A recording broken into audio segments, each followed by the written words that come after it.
दोस्तों पिछली वीडियो में आपने मेरे साथ मुगल काल के बारे में पढ़ा था। उसके बाद हमने पढ़ा था शेर शाह की जीवनी के बारे में। उनके बारे में हमने बहुत सा इतिहास जाना था। और आज की वीडियो में हम जो देखेंगे वो देखेंगे क्षेत्रीय राज्य, यानी जब हमारे अंग्रेज, डच, फ्रांसीसी ये लोग भारत आए थे उस टाइम पे जो हमारे क्षेत्रीय राज्य थे ये कैसे थे, यानी इनका जो राज्य था वो कैसा चलना था। इसमें मेनली हम जो पढ़ेंगे वो पढ़ेंगे सिखों के बारे में, सिख गुरुओं के बारे में। तो चलिए आज की वीडियो शुरू करते हैं। नमस्कार दोस्तों, मैं दीप बोगुना स्वागत करता हूं आपको अपने यूट्यूब चैनल पे जिसका नाम है स्टडी इन दीप्स एम्पायर। तो इसमें हमारा जो सबसे पहला क्वेश्चन है ये बहुत इंपॉर्टेंट है। गुरु गोविंद सिंह द्वारा खालसा पंथ की स्थापना किस वर्ष की गई थी? तो 1699 में गोविंद ने खालसा पंथ की स्थापना की थी। तो इस पे आप डबल स्टार लगा लो क्योंकि ये क्वेश्चन बहुत बार पूछा गया है। और गुरु गोविंद सिंह ने खालसा पंथ की जो स्थापना की थी 1699 में की थी। उन्होंने उनके द्वारा जो आरंभ किया गया था पाहुल प्रणाली में दीक्षित होने वाले जो व्यक्ति थे उनको खालसा कहा गया।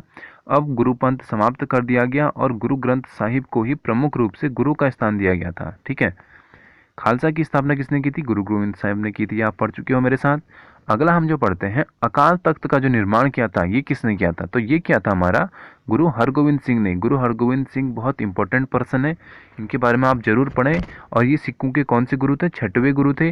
ने अकाल तख्त की स्थापना की थी तथा इन्होंने सिखों को एक लड़ाकू जाति में बदल दिया था। ठीक है, इन्होंने क्या किया था? सिखों को एक लड़ाकू जाति में बदल दिया था। उन्होंने अमृतसर की रक्षा करने हेतु क्या किया था? लोहगढ़ के किले का निर्माण किया था। तो आपसे डायरेक्ट क्वेश्चन ये भी पूछ सकता है कि लोहगढ़ के किले का निर्माण किसने किया था? तो किसने किया था? छठवें गुरु गुरु हरगोविंद सिंह ने किया था। अगला है हमारा, गुरु नानक का जन्म स्थान कौन सा है? तो उनका जो जन्म स्थान है वो है हमारा तलवंडी। कौन सा है? तलवंडी। और उनके जो पिता हैं वो उनका नाम भी कितनी बार पूछा है? तो उनका नाम आप याद रखो, कालू मेहता। ठीक है, और माता का नाम तृप्ता देवी। और इनका जन्म हमारा हुआ था 1469 में। कहाँ? पाकिस्तान के तलवंडी में। ठीक है, अगला है हमारा क्वेश्चन, गुरु नानक का उत्तराधिकारी कौन था? तो इनके उत्तराधिकारी हमारे गुरु अंगद थे। कौन थे? गुरु अंगद। अंगद का भी नाम आप जरूर याद रखना। इनके बेटे थे और यही इनके उत्तराधिकारी थे। और इनका जो शासन हुआ, यानी ये गुरु कब से कब तक बने रहे? 1539 से लेकर 1552 तक। और इन्होंने क्या किया था?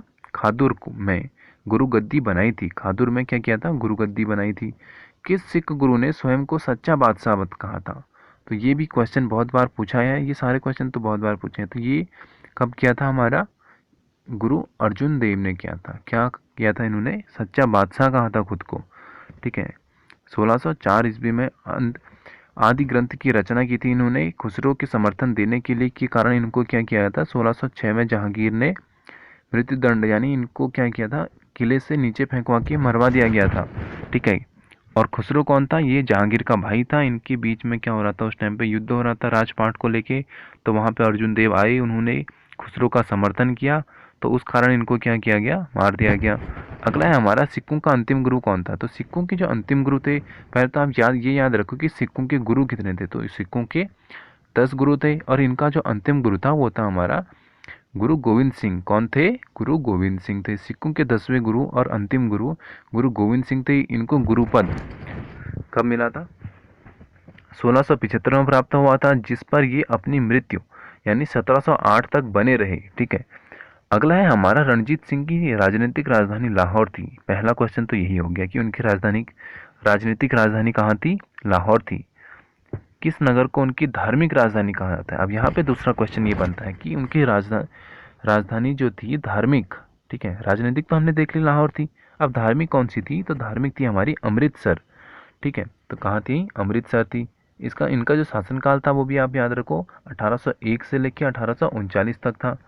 ठीक है, और अगला क्वेश्चन है हमारा, किस गवर्नर जनरल ने रोपड़ में रणजीत सिंह का बड़े सम्मान के साथ किया था, स्वागत किया था? तो हमारे जो विलियम बेंटिंग थे, इन्होंने रणजीत सिंह का रोपड़ में, ठीक है, रोपड़ एक जगह है, वहाँ पे क्या किया? बहुत ही सम्मानजनक स्वागत किया।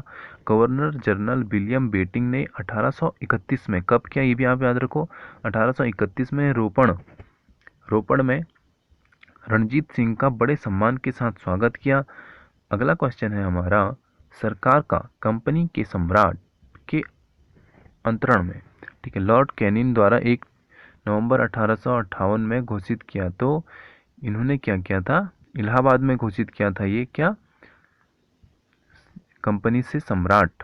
ठीक है, अगला है हमारा नादिर शाह के आक्रमण के समय दिल्ली का जो शासन था वो किसके हाथों में था, तो आपने ये सुना होगा मोहम्मद शाह रंगीला। तो यही बंदा था उस टाइम पे हमारे शासन में। और अगला है हमारा, इसमें जो मेन बात जानने की ये है कि जो नादिर शाह ने 1739 में आक्रमण किया था, इस दौरान दिल्ली का जो शासनकाल मोहम्मद शाह रंगीला के पास था। नादिर शाह ने 1739 में करनाल के युद्ध, ठीक है, युद्ध भी आप याद रखो कहाँ का हुआ था, करनाल का हुआ था, मोहम्मद शाह को पराजित किया था। दिल्ली में शाही खजाने जितने भी वहाँ के हीरे मोती जवाहरात, संसार भर का जो प्रसिद्ध मयूर सिंहासन था, तख्ते ताउस जिसको बोलते हैं, वो भी नादिर शाह ने ही चुराया था। ठीक है, वही वहाँ से लूट के ले गया। और उसके बाद उसने एक काम अच्छा किया कहो आप या बुरा को किया कहो, उन्होंने जाते जाते क्या किया, खुफ्ता पढ़ने और सिक्के चलाने का उनको अधिकार लौटा दिया और उनको पुनः बादशाह बना दिया। किसको, मोहम्मद शाह को। ठीक है, अगला है हमारा, निम्नलिखित लड़ाई में से नादिर शाह ने मुगल सम्राट मोहम्मद शाह को पराजित किया। तो मोहम्मद शाह को किसने पराजित किया, कहाँ पराजित किया, ठीक है, तो किस लड़ाई में किया था, करनाल की लड़ाई हम देख चुके हैं। और ये लड़ाई कब हुई थी, 13 फरवरी 1739 को हुई थी। आप ये डेट याद रख सकते हैं, जिसमें ईरान का नेपोलियन कहा जाता है। नादिर शाह को ईरान का नेपोलियन कहा जाता है, ये भी एक इम्पोर्टेंट पॉइंट है। इन्होंने क्या किया, मार्च में 1939 में दिल्ली पर, सॉरी 1739 में दिल्ली पर आक्रमण करके, लूटपाट करके, कत्ले आम करके ये 3-4 महीने बाद चले गए। अवध के स्वागत राज्य का स्थापक कौन था, तो स्वायत्त जो राज्य है उसका स्थापक कौन कहा जाता है, सैयद खां, सैयद खां को कहा जाता है। ठीक है, दूसरा जो हमारा एंग्लो मैसूर युद्ध हुआ था, उसमें गवर्नर जनरल कौन था, तो उसमें गवर्नर जनरल थे हमारे वॉरेन हेस्टिंग। कौन था, वॉरेन हेस्टिंग था। द्वितीय एंग्लो मैसूर युद्ध 1780 से 84, 4 साल की में हुआ था। इस समय बंगाल का गवर्नर जनरल वॉरेन हेस्टिंग था। इस युद्ध के दौरान घायल होने के कारण, ठीक है, घायल होने के कारण 7 दिसंबर 1782 को हैदर अली की मृत्यु हो गई थी। तो हैदर अली की मृत्यु कहाँ हुई थी, एंग्लो मैसूर युद्ध में हुई थी। और कब हुई थी, 1782 में हुई थी। एंग्लो मैसूर युद्ध कब हुआ, 1780 से 1784 में हुआ। तो आप इतने क्वेश्चन यहाँ से साथ साथ में बनाते चले। टीपू सुल्तान कहाँ का शासक था, तो टीपू सुल्तान हमारा मैसूर का शासक था। ठीक है, और ये हैदर अली का बेटा था। ठीक है, इनकी जब हैदर अली की मृत्यु हुई तो उसके बाद टीपू सुल्तान को क्या किया गया, राजा बनाया गया। अगला है हमारा, निम्नलिखित में से वह गवर्नर कौन था जो मैसूर के तीसरे युद्ध में टीपू सुल्तान के विरुद्ध खड़ा हुआ था। तो यहाँ पे ये क्वेश्चन में आप इसका आंसर नोट कर लो, लॉर्ड कॉर्नवालिस। कौन था, लॉर्ड कॉर्नवालिस था। ठीक है, तो मैसूर के तृतीय युद्ध में लॉर्ड कॉर्नवालिस टीपू सुल्तान के विरुद्ध लड़ा था और तृतीय आंग्ल मैसूर युद्ध 1790 से 1792 में हुआ था। तो यहाँ पे करते हैं आज की वीडियो समाप्त, और इस वीडियो का पार्ट 2 भी आएगा, तो उसके लिए आप बने रहें मेरे साथ। इसमें हम बहुत सी चीज़ें पढ़ने वाले हैं, पुर्तगालियों के बारे में भी इसमें हम थोड़ा पढ़ेंगे, और प्लासी का युद्ध कहाँ हुआ था, कब हुआ था, कैसे हुआ था, इसके बारे में हम सब चीज़ जानेंगे। तो इसके लिए आप बने रहें मेरे साथ और सब्सक्राइब करें चैनल को। जय हिंद, जय भारत।